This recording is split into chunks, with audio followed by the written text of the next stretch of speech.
Well, I'm going to tell you, Ben Blair's name is on this first, and Ben's my PhD student. And so there's two things about Ben that you have to know. One, I stood up and said we need to think like engineers, so I went and got one. So Ben's an engineer by training, but is also a veterinarian, and he's added a lot to this because he thinks very differently than we do. So he's been a very interesting deal. The second one is this is the third kind of market channel project we've done. That maybe just says something about that I apparently like to hang out in trucks and truck washes and packing plants, but I've gotten smarter as I've gotten older because the first one I collected the samples and now I just send Ben. So I'm getting smarter as I get older. Maybe not better, but maybe a tickle smarter. So why are we even talking? Well, first of all, I'm going to talk a little bit about, one, this stuff doesn't happen without SHIC and funding and the support group there, and there's been some really good work, and Paul, I think you need to be commended for the push you've made to get stuff practical and quick into the industry, and nimbleness has been key to this. So this is another one we pulled off in a really quite short period of time. And then this harvest plant owners, the plant has been absolutely fantastic to work with. Any of you who've worked with packing plants or in the marketing industry, that is a challenge on a good day. They get a little nervous when people that are veterinarians start showing up and start asking questions. And so they've been really outstanding and really have helped and facilitated this. And we built some quite good relationships in the packing industry. And we need to think about that as a health community of how do we continue to advance that, because that's a key link as we've documented over time. So why trucks? And so our truck's important. So this is just a summary. If you all remember, we had a little PED there in 2014. A group of us ran around to packing plants, swabbed trailers and swabbed the dock, and looked at, is disease being transmitted on those trucks with PED, right? We were trying to understand the distribution of PED. So we did that work in 14. That was a pork board funded project. We went out and tackled that, and we grabbed that, and what did we find? Well, we found if it was contaminated at entry, about 8% of those were contaminated in the plant, and so we were producing about 1.5 positive trucks. For every one positive truck that went in, about 1.7 came out. So the packing plant was multiplying the amount of PED floating around in the world. And again, it's probably good research. This was kind of the yeah, like really low, like you had to do that project. But I think it's quantifying some of these things to understand that stuff goes on at the packing plant. Now, if you're not familiar with how packing plants work and how we slaughter hogs in the U.S., the vast majority of trailers that go to the packing plant do not get washed because we run sites all in, all out. So a truck shows up at site today, picks up pigs, goes to packing plant, goes back to another site and picks pigs up. Large commercial systems, that's extremely common.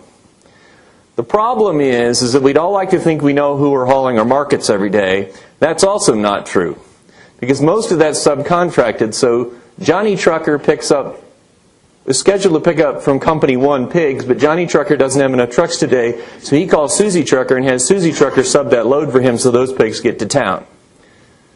Because again, what drives that system is hogs on the rail to keep the plant full. I've got to get pigs to the plant because I've got to keep the plant full, and that drives the system. So there's a lot of this that goes on that drives the system a bit crazy. So what did we find? More virus means more risk and more contact. So if we're on the truck to pull deads off, means more risk. So we've had this question, and it came up with Seneca. What role do trucks really play? And how do we understand that from a network standpoint? So, this is my simple model of how fats get marketed. So, truck picks up pigs at finishing site 1, goes to harvest plant, and then returns empty, and that's the dotted line to finishing site 2, or it goes through a truck wash and goes to finishing site 2. Pretty straightforward, right? We all kind of know that works. There's very direct marketing. The vast majority of pigs in the U.S., markets sold in the U.S. today, are sold direct to the plant. They don't go through a buying station. So as Seneca Valley came around, we said, well, we think the marketing model in Cull Sows is a tickle different. Maybe like a whole lot different. And so how do we start to describe that? And so this is the Jim Lowe simple version of a Cull Sow marketing channel. So again, I'll orient you to this. We got colors to represent different trucks. And we got colors to represent different facilities. And so Sow Farm 1 typically is going to haul Cull sows to a collection point. They don't go direct to the plant. And then that collection point is going to send pigs to multiple packing plants. And it may move animals between collection points. And that happens for a variety of reasons that all make us money. Because Cull Sow plants don't all kill the same kind of animal. They have very different specifications. So some of the packers want big, fat, heavy ones, and other ones like really thin, light ones. And every time I've seen a load of Cull Sows come out of the sow farm, we get all that. It's like a smorgasbord of excitement coming on Cull Sow trucks. But those get sorted, they get put in, and the value proposition is to do that so I'm sending the right pig to the right plant. And somebody asked me a question like, well, are Cull Sows really that important? Folks, we slaughter something north of 3 million Cull Sows in this country today that weigh almost twice as much as a fat hog does. That's pushing 5 to 6% of the meat we produce in this country. Cull Sows are not a spare product. They are a significant revenue source for most operations. They need to be, and they're managed that way. So this is an important part of the food chain as we think about this. So we set out and said we need to understand this because we've got, in the case of Seneca Valley, farms that are negative for Seneca Valley, but pigs that are positive at the harvest plant. And so what's occurring in the middle? So we set out and said, could we describe all of this? And that didn't happen. So we said, let's focus on a couple of relationships. Now, it didn't happen for a couple of reasons. We wanted to describe all these interactions. That isn't possible because all those movement records are still on paper. So they're not very well maintained, and they're all written down by hand, so you've got a lot of data recording errors. So tracking the internal movements in this system weren't very useful because we couldn't get our hands on them. But we could get our hands on premise ID tags. So every sow that goes to the plant theoretically has a national prem ID tag in her right ear. I'm going to tell you we found 90% of them in a plant in 1 week. That's pretty good. So that worked. And we know because they have to create a bill of lading from here to here, we could tie those prem IDs back to the last and terminal collection point. And these all have prem IDs, so we know where they're at. So we could recreate two relationships, the movement from the sow farm to the terminal collection point and the terminal collection point to the harvest plant. And so we said, can we use those two relationships to help us understand what this Cull Sow marketing model looks like? Because our friends in regulatory don't have the information they need to make decisions. And so if they make uninformed decisions, it could have big economic impacts on all of us. Again, Cull Sow's got real value. We can't just start euthanizing those and not put them in the food chain every day. So what did we do? So we went to a packing plant, and we took all the prem ID tags out of the sows for a week. And we put them in a little plastic bag. And then we brought them back, and we wrote down all those prem IDs. Once again, I'm getting smarter. Ben. Think Ben. That's what he did. Okay? So we captured those prem IDs, and we knew the source. So we could type prem ID to bill of lading. So we knew both half of the source. And then we, by hand, looked all those prem IDs up to get a premise location, a geo-lat long location for those. So that was all manual. So now we could create a geographic distribution of source farm, terminal collection point, harvest plant. And we could tie that together and say, what does that look like? Scott and I were talking about this presentation ahead of time. And Scott said, mine should scare everybody. And I said, well, good, I'll get you to vomit in your mouth by the time I'm done. Folks, when we put those on a map, and we're not showing that for confidentiality reasons, it looked like I fired a shotgun at the map of the United States. So here's the deal. We got 2,200 some odd sows, 90% of them, 297 source farms from 21 states out of 1 week in one packing plant. The average lot size, guys, is less than 10. It's a lot of farms showing up in one plant in 1 week. To add insult to injury, they came from 16 terminal shipping locations located in 7 states and 1 in Canada. 1 came out of Ontario. So of this 10%, we couldn't capture. A big chunk of those are Canadian sows. They had Canadian prem ID tags in, but we didn't chase those back. So the capture rate's really high. So one of the good news is out of this, we are getting PREMID tags in sows, and those PREMIDs are showing up in the packing plant. It's a powerful tool. We're not leveraging, but it's a powerful tool. Okay, so what happened? Well, I'm just going to get to the punchline. You'll notice where I put the orange bars. There's a whole bunch of sows that travel a whole bunch of miles from the station to the farm. So 14% of the sows traveled over 150 miles from the sow farm to their final point of embarkation. 2.5% of those traveled 5 times as far from the sow farm to the shipping station as they did from the shipping station to the plant. So what does that tell us? Well, you have to know a little bit of something about how we sell sows, right? So I'm going to take a trailer load of sows out and I'm going to take them to the buying station. I'm probably not going to drive past 74 buying stations to get to the one they came from.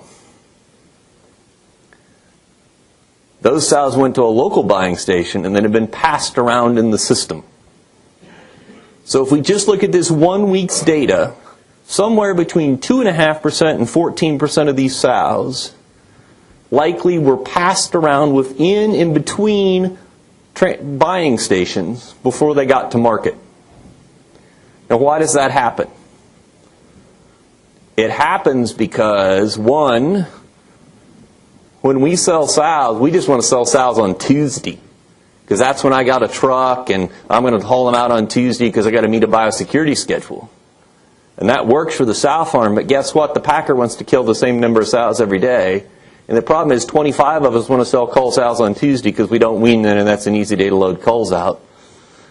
And so now we've got big piles of cull sows we have to do something with. So it's become the buffer so that we can operate the sow farms we want to do it. Secondly, we've got to distribute those sows into the right marketing channel on the right day. And so if Jimmy Dean wants to kill big heavy fat sows and the mix of big heavy fat sows isn't right this week and we've got skinny sows and they're going to go to another plant, I've got to have buffer capacity to keep Jimmy Dean full of the right kind of sows and an alternative plant full of other kind of sows. So the cull sow marketing system is highly valuable to us as an industry, but it results in a fairly significant percentage of animals hanging out in the cull sow channel for some period of time. We could not quantify what that is. We actually have the data to quantify it. We chose not to go back and ask those questions, right? Because I've got a herd management ID along with the PREMID. We could go search all those records, at least on some subset.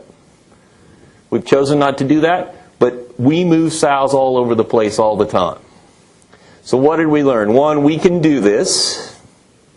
We can grab this IDs, we can create the data. It's practical, feasible, and doable.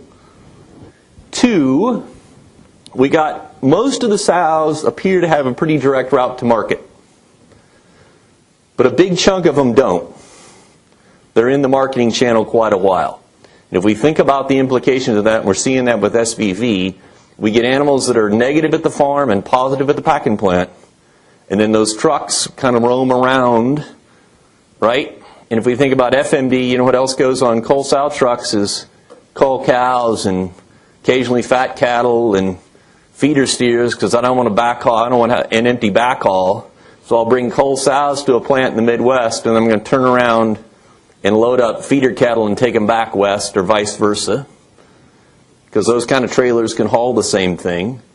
So as we think about some of these pathogens that are multi-species, this is a pretty good model to mix those around, and we would let the cull sow population be a breeding ground for some of those things.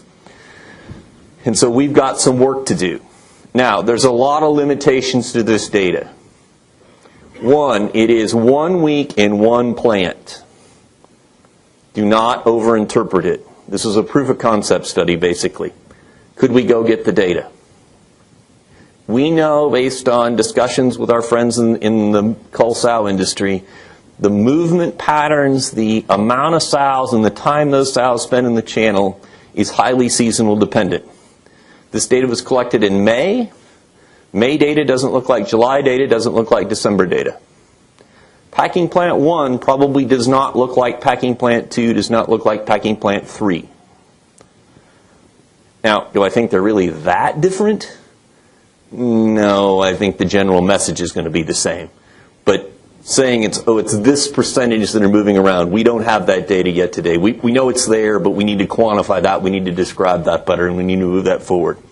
So how do we do that? So our next step, and what we're working on right now, is actually automating PREMID capture, so that we can take that tag and read that automatically and feed that into a database. Now that's got 2 or 3 deals. One, it's good for research nerds like me to go capture that data.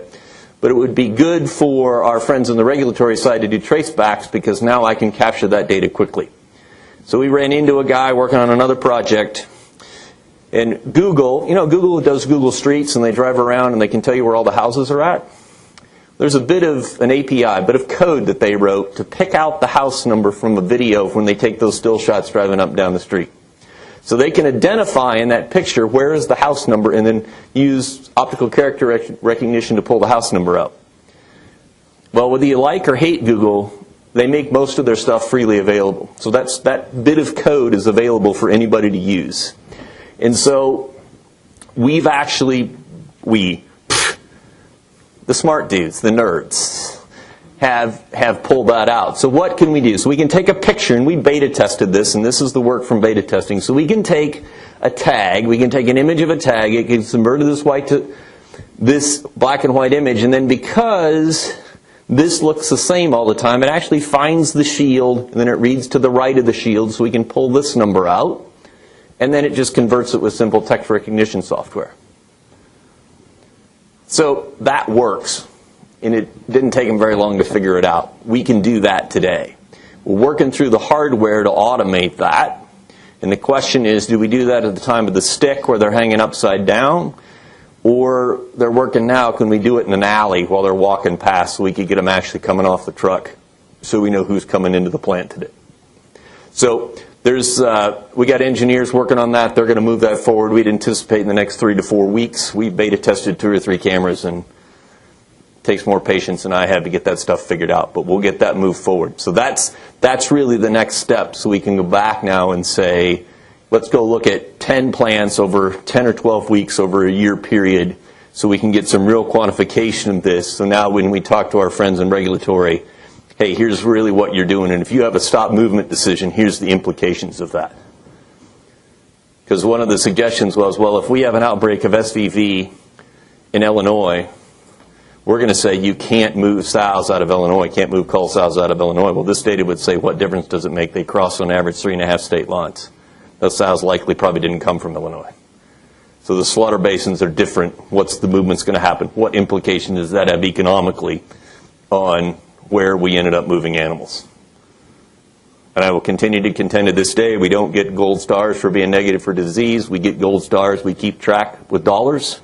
And this is still about optimizing the economics of the system and minimizing or optimizing risk. And so that's what we've got to put together with this and move it forward.